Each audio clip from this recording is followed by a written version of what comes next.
Let's move to this now. Political analyst Dr Ongama Mtimka says there's underrepresentation and disenfranchisement of young people in the South African democracy.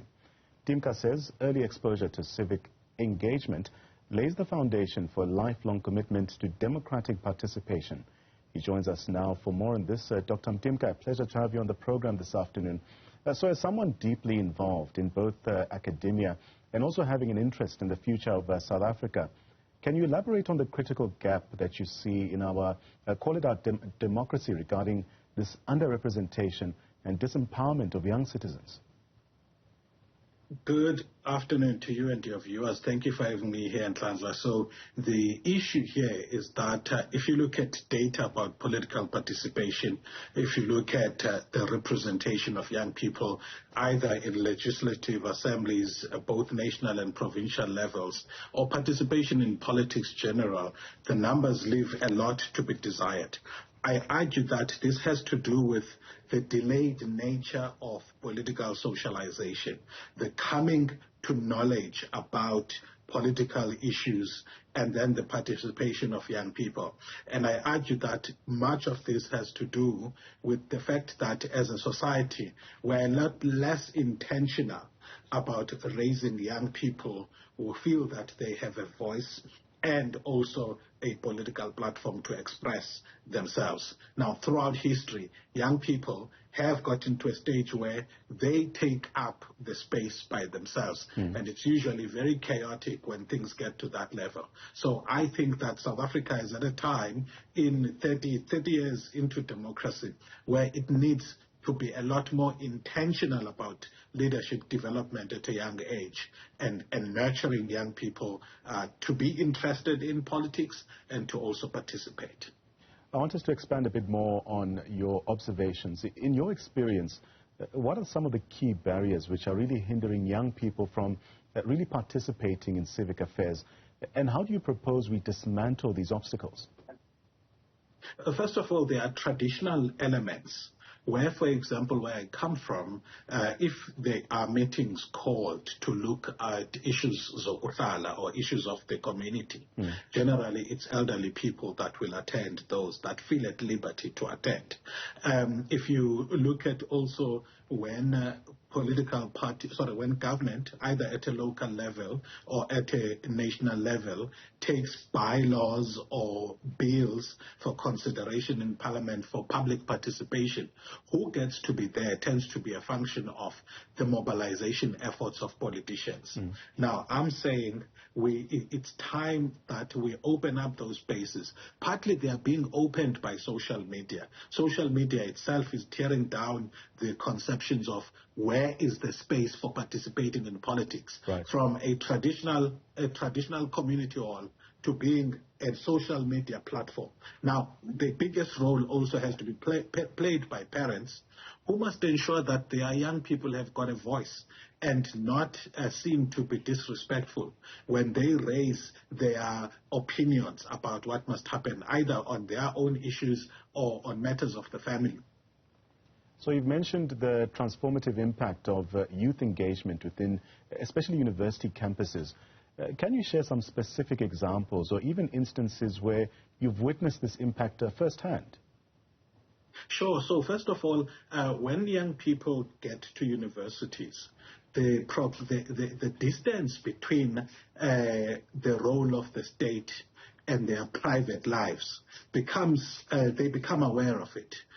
Because the state's role as a financier of many young people's education makes that distance to be, quite alive. And then also you will find that young people get to be taught, when they realize the role of the state, whether it's in economics, in law, in journalism, whatever the case may be. Now, but also young people then become aware. But as participants in political processes, you look at them as voters. Since 2011, I was a lecturer at NMU in the journalism department when DASO won that campus from SASCO for the first time in democratic history. And so that was quite interesting. What I noted from there, to come close to your question, is their voter behavior is a lot different than the traditional voter behavior of the average South African. Yeah, the students, and have shown from campus to campus that they can vote for the EFF Student Command this year, the next year vote for SASCO, the next year vote for DASO. Yeah. And that shows to me that they are a lot more sensitive, one, to what did you do when you were in office as a governing a student organization, two, what is your campaign craft like? So I think that that's going to filter into the rest of society, but it happens much slower than it is in university campuses. As we wind down our conversation, and also with the transition to multi-partyism in South Africa, why do you believe empowering young voices is more crucial now than ever before? There's a saying by one spiritual leader, Prophet Ed Trout, that when you are young, you are full of energy and you are lacking wisdom. When you are old, you are full of wisdom and lacking energy. So I think that the energy of young people in political spaces is going to be so useful in pushing the wise who have become so comfortable that the political system and government becomes a lot more results-driven. So when young people come in, their impatience with things that are going slow, their ability to question things that the elders have come to take for granted, all will help to ensure that there is a necessary impetus that comes from people who can still see a greater role for themselves rather than people who are approaching pension. So we need that galvanizing effect on institutions. Dr. Mtimka, before we let you go, a short while ago you mentioned social media. Speak to us about how this can be effectively utilized to democratize political discourse and also foster inclusivity and accessibility as well, particularly for the younger generation.